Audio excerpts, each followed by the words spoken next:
Last year I had the goal to read 60 books. Even if you count my DNFs, I did not get there. I read 35. We're not going to be going through all 35 books here today because I don't remember half of some of them because they were either so bad or so boring. But what I am going to go through is we're going to be going through some of my more memorable reads. In fact, we're going to be going through my top 10.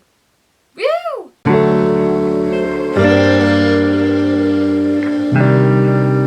I highly encourage that you pick these up if they are within your tastes. I'm not just going to say pick it up and read this because of stuff such as genre preferences, trigger warnings, blah blah blah. I will remember them as I pick them up. But let's dive into first number 10, which is The Good Luck Girls by Charlotte Nicole Davis. I will say I did not like the sequel, and that may have damaged my opinions on this book as a result. The first book is still absolutely tremendous. I just don't think the second book was my thing, but we're not talking about the second book, we're talking about the first book. This is a feminist fantasy western set in an American West inspired world where there's a lot of demons and ghost adjacent monsters that are out in the desert looking to kill anybody who comes up, and then there are these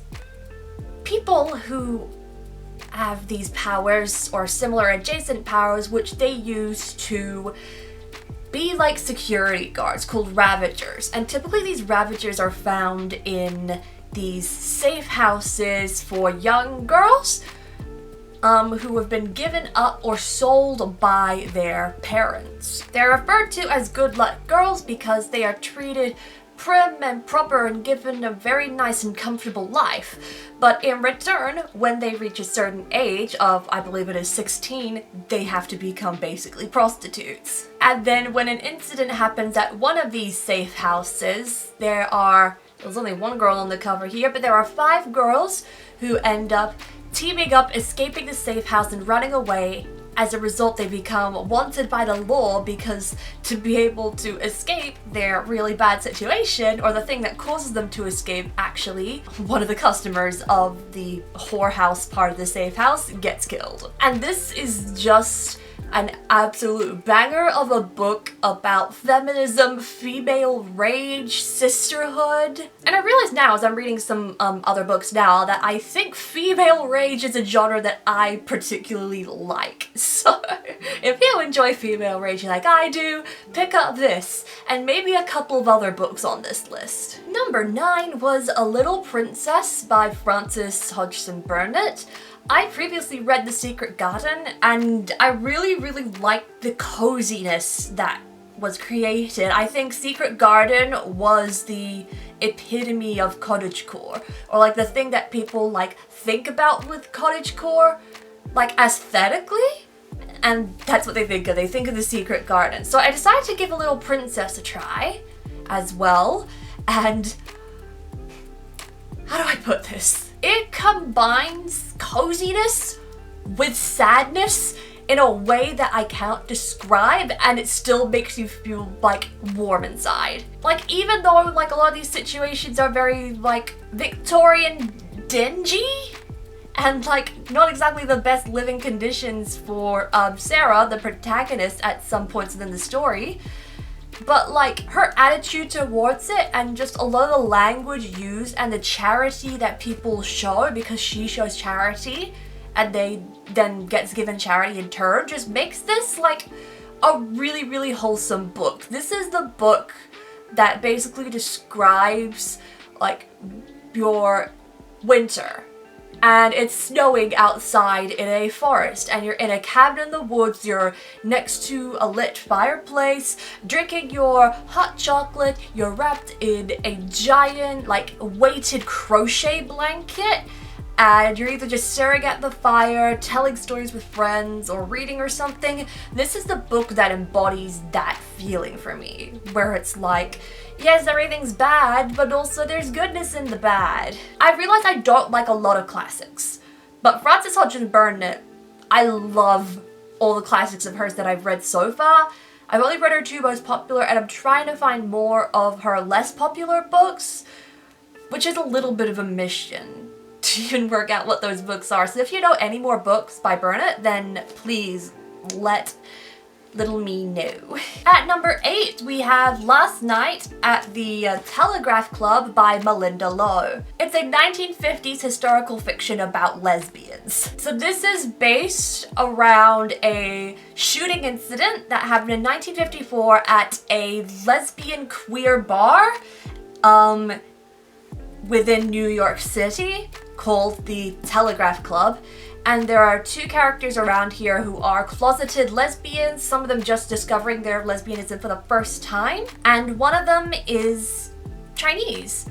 A Chinese born in America. She's got immigrant parents, and so we're able to cover a lot of different identities in here. Because not only does the main character, Lily, have to deal with her being discovered as a lesbian, but there's also a threat of deportation and a lot of different racist conceptions surrounding her as a Chinese in the 50s. And this book just becomes like a really fun exploration of New York in that time, especially through the lens of Chinatown. There's a lot of Chinatown references, and yeah, just exploring the realization, the self-coming out, for lack of a better term, of a queer person. Trigger warnings for this would be racism, homophobia, shooting incidents, and a little bit of sexism as well. Down Among the Sticks and Bones by Shannon McGuire. This is a prequel book. It's the second book of the series, but it's the prequel to the first book, but I love this so much. If you are a fan of like gothic stuff or like Curse of Strahd, this is a very solid standalone for you to read as well. The series is like semi-anthological. You can kind of go back and forth, at least so far with the books that I've read, and pick up books as you please. But this one is so far the best out of the ones that I have read. The first part of the book, it dives into performative parenting and the expectations that children have growing up of trying to be the perfect image of their parents. And then when the children in mind, twin sisters named Jacqueline and Jillian, end up discovering a magical world from a trunk in their attic, it allows them to be able to challenge those perceptions and do a bit of rebellion and self-discovery to be able to go into what they want in their identities and sort of like the repercussions of them changing over time. I say that though this book is very short. The one thing I didn't like about this book, was that I wanted to see how they change. We see the start and the end of their transformation, but I would have really loved to see the middle of it solely because I could get more. I want more of this. Apparently there's another book in the series that dives into the story of Jack and Jill, but I just want more of like the stuff that was in here. There was a major time skip, and I want to know what happened in that time skip. Like, nothing. And there's a romance in here, which is lesbian. It's sapphic. There's some gore and death in there as well. And maybe if you've had performative parents as well, then this might hit a bit too close to home. So depending on what your trauma with that is like and how sensitive you are to that. Number 6 is The Midnight Library by Matt Haig. Right off the bat, I will say the major theme of this is suicide. So don't dive into this if you are particularly triggered by suicide. What happens in this book is that our main character, Nora, ends up having a really terrible day and just terrible mental health, and that in turn makes her commit suicide. But then she doesn't die. She goes into a state of limbo where she's in this library full of stories, and each of these stories are about her life if it took a different turn, if she made a different decision within her past. And this book just explores all the things that she wished she had done and that she didn't get around to before she died. And it basically allows her to discover that if she was still alive, which I'll just say it off the bat, she does end up not having committed suicide. She ends up deciding that she wants to live, and through the magical realism of the book, the suicide doesn't happen properly. She ends up deciding what she wants her life to be instead. It's a story about gaining the will to live and making decisions surrounding what you want your life to be like, and how it's never too late to be able to make the decisions or make a life for yourself. You always have time to do that kind of stuff. Next up, we have Paper Chase by G. Brassie. I think I've talked about this book before in one of my earlier book ranking videos, which I think this book is out of print. I have no idea if you would be able to find it, but if you do, then I recommend that you do pick it up. The trigger warnings for this one would be parental abuse, because that's what happens to one of these main characters. She ends up getting abused by her mother's boyfriend, and as a result decides to run away from home with her sister to Australia to be able to find a new life for themselves and find their birth father again. For me, what stood out in this was like the imagery. One of the main characters, the POV character, is training in school in art class, and the way that she ends up describing a lot of the scenery is very much the way an artist would look upon the world. I say as someone who has done art myself. Very mature, because I remember first reading this when I was 11. This is a reread, and I don't know how I didn't process or remember that stuff. This is way more mature than an 11-year-old should be reading. This is definitely something for teens and up. Or maybe even beyond that, to be honest. Surprise, surprise! This is genuinely surprising. A sci-fi. Sci-fi is something that I semi-struggled to get into, but this one was really engaging. This is the last book that I read of 2023, and it's Mindwalker by Kate Dillon. The nation that the main character is in is controlled by a tech company, and this tech company she is a part of as a sort of soldier who dives into the technology inside of people's minds to be able to control their bodies and get them out of perilous situations when themselves are too mentally unstable to be able to get out of those situations themselves. So she's basically like a rescue operative. But then one mission goes terribly wrong, where the decisions that she's made and the outcomes of the mission's failure makes her a wanted criminal. So she thinks that the only way that she can redeem herself is to take down a rebellion that's been messing against the tech corporation that she's a part of and she is very, very loyal to. But with her strong moral grounds, she realizes a bunch of immoral things that her tech company is doing, and she has to make the decision of who she actually wants to take down. The rebellion that is going to mess with her future, or the tech corporation that is going to be basically violating people's consent. Consent is a very big theme surrounding all of this, and like the technological lengths that people will go to, especially people in high positions of power. The main character in this started off pretentious, but ended up being really, really fun and very witty, especially as she has banter and interactions with the other characters.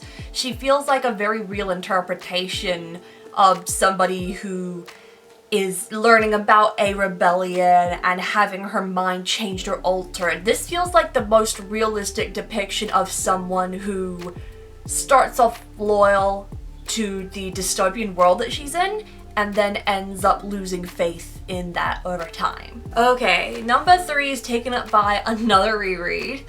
I reread quite a bit just because of how disappointing a lot of books were for me. So The Titan's Curse by Rick Riordan. This one was particularly fun for me to go to, as there was a lot of details and fun stuff that I do remember when I first read it, characters such as Talia, Zoe, and Bianca. But there was like so many bits as well that I didn't remember as a result. I think the first 2 books I remember a bit more clearly just because of them being adapted, and how I can look inside those adapted films for TV shows and be able to work out the differences between them when I reread them, so I could still be surprised by a lot of the new content while seeing familiar content being like, oh yeah, the book does this way better.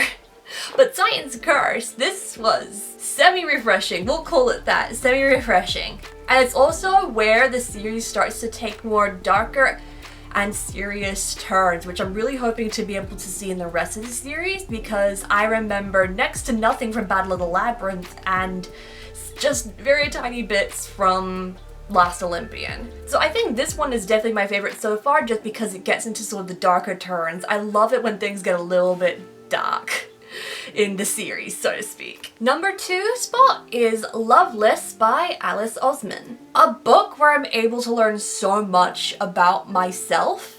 It is of course a book that I treasure. Ding ding ding, this book is about asexuality. This would be the second book that I've read about an asexual protagonist where it's about discovering asexuality.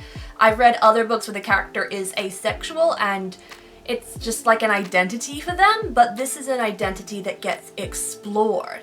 The lessons learnt within this for me, even though I don't directly identify with Georgia as she discovers her aromanticism and asexuality, I am just asexual. It really helped me put my own relationships into perspective. Because the point of this book is that while a romantic or sexual relationship can be great, for some people it's not something that they're able to experience, and just because they don't have them, they shouldn't be belittled or outcasted for any reason.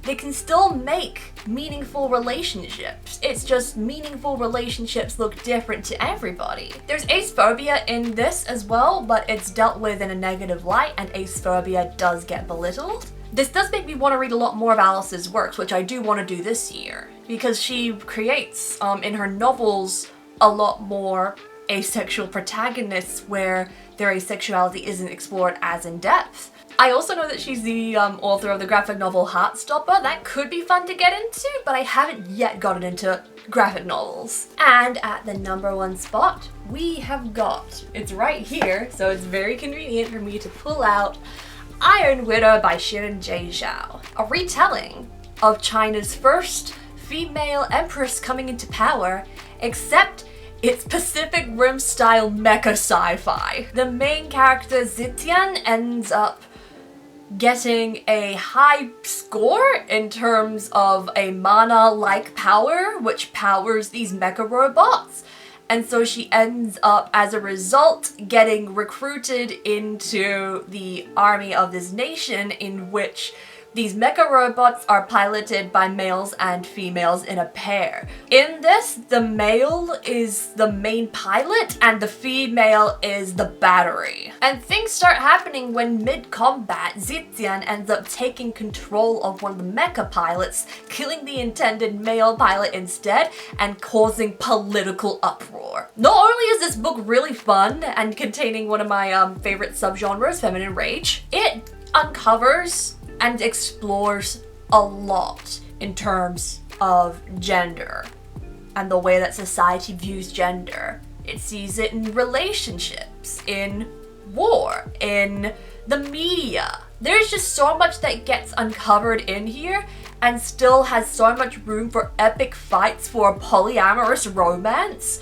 You know, the actual love triangle and not just a love angle. It's just really, really fun. Would recommend it if you are squeamish about torture. There's a lot of darker sides of sexism in here, which of course our main character Zitian is able to fight back with absolute power. But because it is able to explore so much and talk about so much while still being really, really fun, that's why my first book of 2023 ended up being my favorite, and it all went downhill from there, literally. What were some of your favorites for 2023? Let me know down in the comments. I may pick some of those up, and also let me know if you've read any of these books and what you thought. Maybe you could also add my novel to your reading list for 2024 if you haven't already. A fantasy twist on the Men in Black style world, with epic fight scenes akin to anime and animation, powerful protagonists fighting off mind-controlling villainous creatures, and a first step into the 3 worlds. So with that, Thank you for watching. I hope to see you in the next video. Bye everybody!